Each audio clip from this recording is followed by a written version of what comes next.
I'm very excited for today's Builders Weekly podcast with our latest AI nugget. In this podcast, we address AI and builder-related topics founders and startup leaders should be aware of. In this episode, we deep dive into the current state of AI in organizations, followed by our take on what is hot the next month, because we will be on summer break. Yes. This podcast would not be possible without our partners. We want to thank the Delta. And if you are a founder or an operator and looking for an ecosystem to grow and thrive, please stop by our campus in Neukölln and visit our webpage www.thedelta.io. Wynand, did you see this insane report dropping on the state of AI? I did, and it has confirmed what I've been thinking for a while.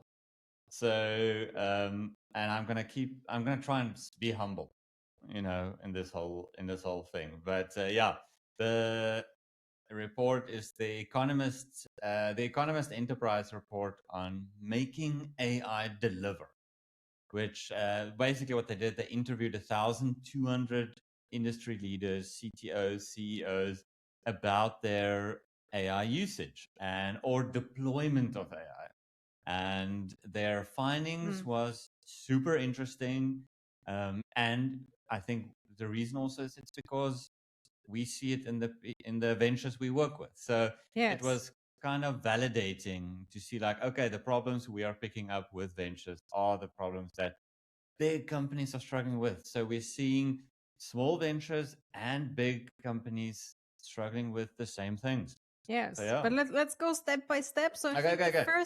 the first thing I found very interesting is that the report McKinsey was publishing, the State of AI, the global survey, that around 80%, over 80% of organizations report that they have adopted AI to some extent in at least one business function, but only 7% fully scaled it in the organization. Yeah. So does this new report say something similar? Is there similar numbers mentioned? So that's the one thing. And what separates this 7% from the majority? I mean, we will dive into what separates the 7%. Who are the ones who are doing it well? There's a few examples in the report that we can talk about today. But we can also isolate a few key areas where a lot of the hurdles are currently. And I think that's what we're going to do today. Perfect. So, yeah. Then let's jump right in without further ado. Yeah. What differentiates or separates the top 7% from the 80-90% that already claim to adopt AI?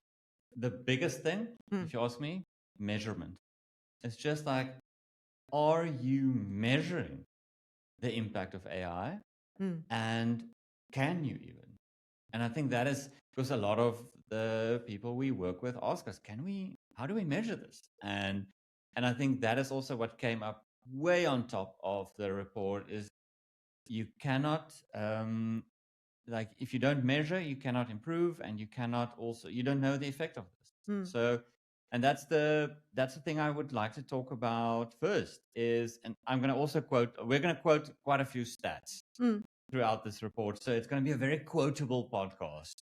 Yeah, and maybe before we jump in, so this episode will be more dealing with the organization, so AI implemented into organization, different models that different parts of organization employees are using, and we're not so much focusing on AI implementing in your product or your platforms. I think that's just for a differentiating factor so that our audience also know what's going to be the focus for today. Yeah, 100%. So this is about, like you said, deployment and in organizations, but also in smaller ventures and bigger organizations. Right. Cool. So measurements, super interesting topic. We talk about KPIs. I mean, something that we often talk about. There are enterprises out there, we know them all, that love just measuring the numbers. So numbers of pilots introduced, numbers of pilots running, numbers of pilots successfully completed. Is this the measurement we should be focusing on going forward? I mean, on that measurement, I'm glad you say that some of them are measuring, because some of the stats, I think measuring that is already a step in the right direction, because we see from the report already where they say 82% of of CTOs are saying that AI returns, interesting, AI returns are beating expectations, yet only 43% formally require teams to measure the business impact. Okay. It's like, okay, so if only 43% are measuring it, how can such a big section say that it's working? Yeah. So I don't know. And I think with business impact, most companies probably mean EBIT. So they mean like profit or revenues. I mean, sometimes it's also revenues because they put it into the bucket of business development. But most of the companies, and I think around 40%, attribute it to the enterprise level EBIT or EBITDA. Yeah, 100%. And so at this stage, I love to say that companies are not adopting AI; they're just collecting AI. Mm-hmm. And that difference costs a lot of money. So what I like to look at when we look at measurement is one of the things that I like to measure is kinetic value. It is when latent potential gets transformed into actual results. It's like, oh, this again, you talked about the pilot, right? This pilot looks great when we're demoing it on this clean set of data, but what is the actual potential? And not the potential, like, I mean, all of these has got a lot of potential. Like, what is the actual effect? Does it change something? And what changed because we did this is, to me, super important. And another thing that I love measuring this one, is when we say that this thing that we built, this tool, this pilot, whatever this is, workflow, is going to save us so many hours. To me, saved hours is a feeling. Basically, I want to know those saved hours. Where was that deployed? At what value? And so, if we're saving these hours, what are we doing with the hours that are being saved? That is what I like to measure, because then we can actually see, oh, we now had enough capability or capacity to do a second project. Yeah. And that is what I measure, not just, oh, we feel it saved us 10 hours a week. Yeah. Okay. And then what did you do? That's actually very interesting, because I know that in a previous podcast we were discussing about this replacing humans with AI. And now we see the first statistics coming out, the first facts that are saying you have an increase of productivity around 10 to 20%. That is not enough to replace a full-time position human. And we now see also the first companies that had like this huge layoff rounds because of AI, because there was a hope to replace humans with AI in certain positions.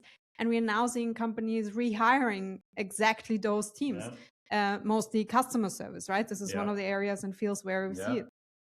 So what can younger companies, I mean, we now talk a lot about enterprises, right? So bigger rollouts, bigger companies, because those ones get often interviewed by for this kind of service. So what can now founders, smaller teams, learn from everything that we see now in the terms of rollout AI, measuring? So what KPI should they focus on? So I always I love to say that if your AI strategy is, let's see what sticks, then you have a very expensive slot machine, right? And I think what enterprises and young small companies should focus on is, like, don't focus on the highest or the smartest model, and this is the smartest model this week, and this is now we're running our whole business on Fable, and now it's, do not focus on that. That is like, and this report also states it beautifully, where they say it doesn't matter if you have a Ferrari with no one to drive it. So what I would focus on is, like, making sure that the people you have are upskilled to do and to work with that, because it's a new skill. Let's be honest, this is a year or two old, right? Upskill the people to be able to work with it, and when you do hire the drivers of the Ferraris. Like, make sure that you hire people that are absolutely phenomenal with this and know what they're doing and can prove that they can drive these smart models to their extent. Mm. That's the, I mean, we do like big rollout strategies, but that's the first and the easiest thing that I would say. Yes, it's easy. It's great that you mention it's the upskilling part of it, because we Mm. also see that the budgets for implementing AI and AI models in companies increases. At the same time, we don't see the same effect in upskilling. But if we would understand that the one needs the other, and Yeah. it is a cultural rollout as well, we would need to see a spike as well in upskilling and upskilling budgets. Yes. And I think that's also a thing you touched on it just now, which is super important. Like AI rollouts is as much a cultural exercise as it is a tech exercise. If you think you're going to install Claude or OpenAI on everyone's computers and that is now your rollout, you're in for a very nasty surprise. And then talking about the upskilling, I think there's a tendency that I see in the market out there where we're just changing job titles now. It's like, and that's the cheapest thing to do, right? It's like, you are now our AI rollout champion for the company. It's like, yeah, you're now a product builder, an AI empowered product builder. You are now all of those things. Yeah. Although I want to just touch on something quickly here, because you talked about layoffs and we talked about roles and everything, and where something that, because I think the big layoff happened with we saw it in Silicon Valley where there was big layoffs, and then companies are now second guessing how they should structure their talent pool with juniors and seniors. And something interesting that came out of an MIT study is that the biggest output gains from AI came from juniors. So like they saw improvements in junior developers of between 27 to 39% output gains from AI coding assistants, where with senior developers, they only saw 8 to 13%. Yes. So actually, juniors are the beneficiaries of such models, because they can do so much more and gain so much more access to knowledge, but also skill sets, and also having like basically a buddy next to them that helps them code. Yep. So now we're already touching on the metric side of things, so measurements. We talked about upskilling and what the individual impact is there in terms of productivity, about roles. Is there anything else that decides whether or not you as an organization implementing AI will be successful and one of the 7%, or very unsuccessful? So, for example, what part plays leadership in the whole thing? And is there any other factor that we need to consider? I think one of the other factors that plays a role in how successful your AI rollout is definitely we like to here at the Delta, and you've probably heard this word floating around on the Slack channels, is the plumbing. And so we talk about that, and I think that is like, if you're thinking about this AI rollout, your underlying data structures that because AI is just referencing your data of your company, right? And the thing and when we hear about companies burning through hundreds of thousands of dollars of tokens and everything, it's because that AI model is moving big chunks of data around of your company's data. It's moving around, ingesting it then. And so getting your underlying data structure and plumbing correct for the AI to work on top of it, it's probably one of the single most important things you can do. And it's boring, right? It's the boring stuff. But that's just like getting that foundation right is what I see. Just the companies who do it well is doing that.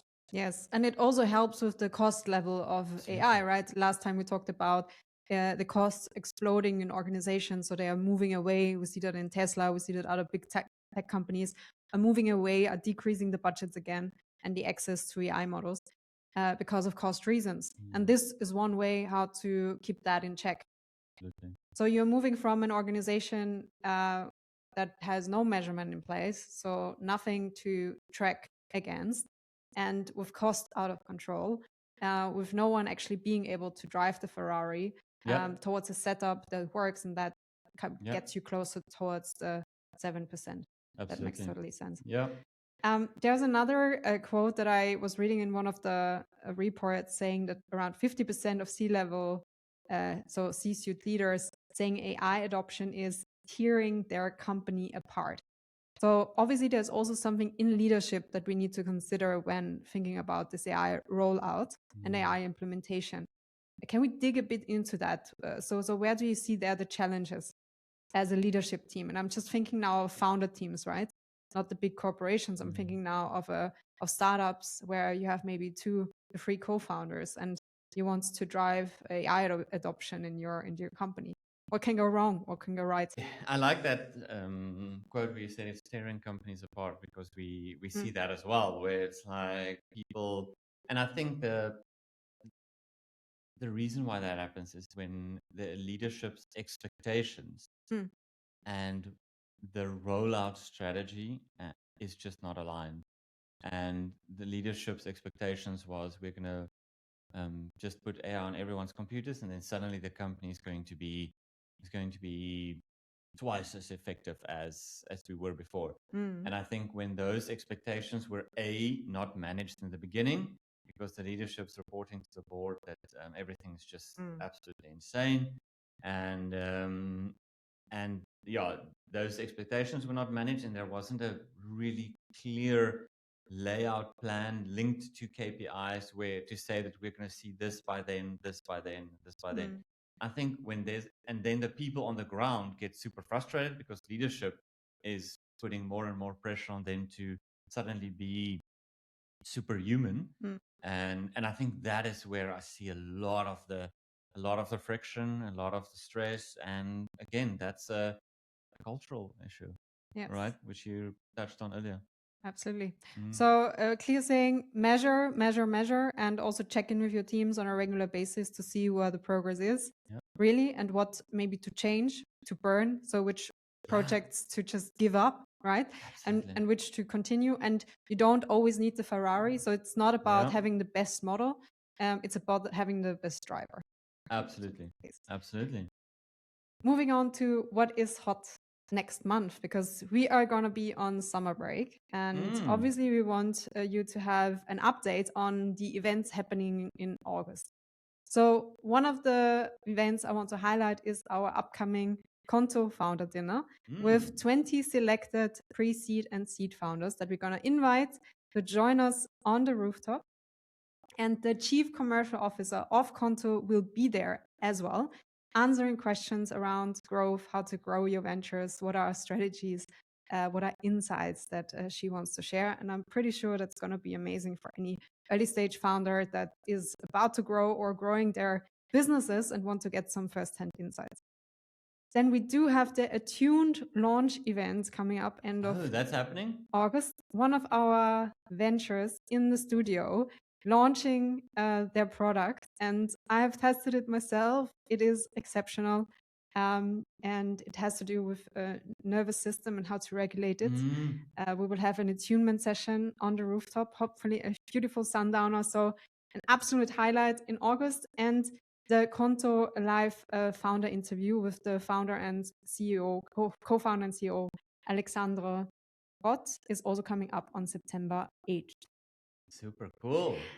So any new webinar from your side, Wynand? Anything to download? Anything that people can await? We are planning a new webinar. Next one is going to be quite technical. So we're going to get someone from our tech team to talk about coding loops. It's been the talk of the town on LinkedIn, like how does coding loops work? And he's even going to show us a little bit what's happening under the hood. So it's going to be a technical one. So for everyone who is leaning into that space, definitely look out for that one. Amazing. And then we will be back in the first week of September, and we will be back with an upgraded format where we invite founders from our network, our community, and beyond to talk about their buildings, what they are building, what their struggles are, and maybe also give some tips to the community and to the listeners on how they are doing.